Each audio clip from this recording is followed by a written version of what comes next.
और मेरे सहयोगी शशि भूषण इस खबर पर बने हुए हैं, उनका रुख करेंगे। शशि, राजधानी दिल्ली से लेकर धर्मशाला तक अब नीट पेपर लीक का मुद्दा गरमा रहा है। फिलहाल छात्रों के प्रदर्शन को लेकर क्या कुछ सिचुएशन है, क्या स्थिति वहां पर?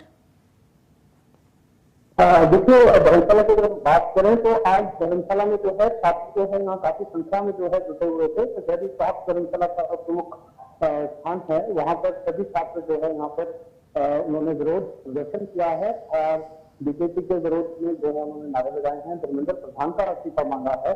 कहीं ना कहीं जब ये आंदोलन शुरू हुआ था तो बहुत कम छात्र उस समय यहाँ पर थे, लेकिन थोड़े समय बाद ही जो प्राइवेट इंस्टीट्यूट में नीट की कोचिंग दे रहे हुए छात्र थे वो भी यहाँ पहुंचे और उन्होंने जमकर जो है केंद्र सरकार को कोसा। और साथ ही साथ उन्होंने इस बात को चिंता जताई कि पेपर लीक के जो मामले हैं वो लगातार बढ़ते जा रहे हैं। नीट का पेपर लीक हो रहा है, यूजीसी के पेपर लीक हुए हैं, जो कहीं ना कहीं शिक्षा व्यवस्था पर जो है वहां पर सवाल उठाए। और क्या कुछ मांग करते हुए नजर आए छात्र? छात्रों की मांग है कि जो शिक्षा प्रणाली है उसको दुरुस्त किया जाए और धर्मेंद्र प्रधान का जो है इस्तीफा जो है वहां मांगा जाए।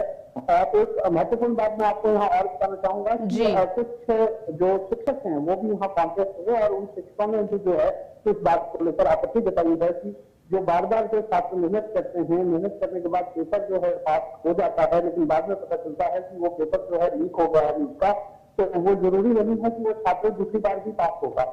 तो इसको लेकर जो है बहुत वो भी थे और स्थानीय लोग भी यहाँ पर पहुंचे थे और जो कि इस बात को लेकर विरोध कर रहे थे। और ये धरना प्रदर्शन कम से कम यहाँ पर 2 घंटे तक जो है वो चल रहा। शांतिपूर्ण ये धरना प्रदर्शन रहा। पुलिस की पर्याप्त व्यवस्था यहाँ थी, लेकिन किसी भी प्रकार का उपद्रव जो है वो यहाँ पर नहीं देखा गया। छात्रों ने बिल्कुल मौन रखकर शांतिपूर्ण ढंग से जो है इस प्रदर्शन को किया और केंद्र सरकार को ये मांग की कि धर्मेंद्र प्रधान का जो है वो इस्तीफा जो है वो मंजूर किया जाए, उनसे इस्तीफा मांगा जाए। और साथ ही साथ जो है शिक्षा प्रणाली में जो का मामला बार बार हो रहा है उसमें जो है सुधार की व्यवस्था जो है की जाए, ताकि इस तरह की एक्टिविटी जो है दोहराना। देखिए, बड़ी संख्या में छात्रों के द्वारा लगातार प्रदर्शन किया जा रहा है। अगर बात करें धर्मशाला की, तो क्या वहां पर उनसे कोई बातचीत करने के लिए पहुंचा? सरकार की तरफ से कोई अधिकारी या फिर विपक्ष की तरफ से कोई बातचीत करने के लिए पहुंचा? नहीं, यहाँ पर देखो अधिकारी जो है सरकारी अधिकारी यहाँ पर नहीं पहुंचा, लेकिन एक महत्वपूर्ण बात यहाँ पर थी कि जो कांग्रेस के यहाँ से लोग थे उन्होंने भी इस बात को लेकर आपत्ति जताई और उन्होंने अलग से एक प्रेस कॉन्फ्रेंस जो है यहाँ पर आयोजित की और उन्होंने छात्रों के विषय से जो खिलवाड़ हो रहा है उसको लेकर प्रश्नकाली जो है यहाँ पर उठाए। ठीक है, बहुत शुक्रिया आपका तमाम जानकारी के लिए। नाम है आपका? विपाशा। कहाँ से आए हैं? धर्मशाला।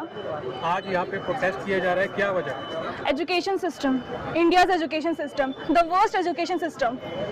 मतलब इतना घटिया एजुकेशन सिस्टम करके रख दिया है ना हमारी सरकार ने इसको कि बच्चे हर वक्त पेपर लीक की वजह से जूझ रहे। It's not because of NEET, it's like कि बहुत सारे पेपर लीक हो रहे हैं। पिछले साल भी हमने देखा कि एसएससी सीजीएल का पेपर लीक हुआ, उसमें इधर उधर से मतलब ऑन द स्पॉट ही तुम उसका सेंटर बदल दे रहे हो बच्चे का। बच्चा कैसे जाएगा? नीट वाले इतने ज्यादा बच्चे मर गए हैं उसकी वजह से। अभी भी इन लोगों को शर्म नहीं आ रही कि ये लोग रेजिग्नेशन दे दें? नहीं, क्यों देंगे ये लोग रेजिग्नेशन को? तो इतनी सत्ता प्यारी है ना। मैं नवनीत शर्मा।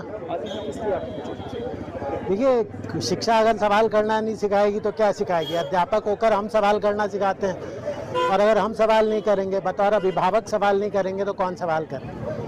13 बच्चे मरे हैं, ये तो एक सरकारी आंकड़ा है। उन बच्चों में ऐसा नहीं है कि सारे किसी विशेष धर्म के रहे होंगे। तो ये सवाल तो पूछना बनता है कि ये पेपर क्यों लीक हो रहे हैं। अगर पिछले 10 सालों में, या सारी गलती करें कि पिछले 75 सालों में अगर 75 बार भी पेपर लीक हुए तो हर एक की जिम्मेदारी ठहराई जानी चाहिए। जिम्मेदारी तो ठहराई, उत्तरदायित्व होना सरकार का एक सबसे महत्वपूर्ण अंग है। किसी भी सवाल के लिए पीछे न भागना, बात करना, अपने गैर सरकारी गुंडों को भेजकर न पिटवाना बच्चों को। आपको कुछ तो जवाब देना ही होगा। ऐसा तो नहीं हो सकता कि आप हर सवाल को राष्ट्रद्रोह कहकर नकार दें, हर सवाल पूछने वाले को देशद्रोही कह दें। ऐसा नहीं सवाल कर सकते ना, आपको कुछ तो जवाब देने ही होंगे। ये आप एक छोटा सा उत्तर सोचिए कि मान लीजिए जिसने नीट में पहली बार परीक्षा दी थी वो पास होने वाला था, उसकी तो कोई गलती नहीं थी, पेपर लीक हो गया। हो सकता है दोबारा की परीक्षा में वो ना पास हो रहा हो। और ये आपको बताएं कि हमेशा जो दूसरा प्रश्न पत्र बनता है वो पहले के मुकाबले ज़्यादा मुश्किल होता है। तो पहली बार जिनका पास हो रहा था उनकी क्या गलती? दूसरी बार पर्चा करा देने से ये कह देना कि हमारी जिम्मेदारी पूरी हो गई, वो नहीं होती। एक पर्चे के लिए एक बच्चे की, माँ बाप की, हम सब माँ बाप हैं, 10वीं का जब इम्तहान आता है लोग रिश्तेदारों के यहाँ जाना छोड़ देते हैं, लोगों को बुलाना छोड़ देते हैं बोर्ड की परीक्षा में। ये तो नीट जैसी बड़ी परीक्षा जिसमें 22 लाख बच्चे बैठते हैं, उन 22 लाख बच्चों के प्रति सबकी जिम्मेदारी है। मुझे लगता है सबको जवाब देना होगा। आपको क्या लगता है कि इस तरह से धरना प्रदर्शन करने से भविष्य में इस तरह की प्रॉब्लम नहीं आए?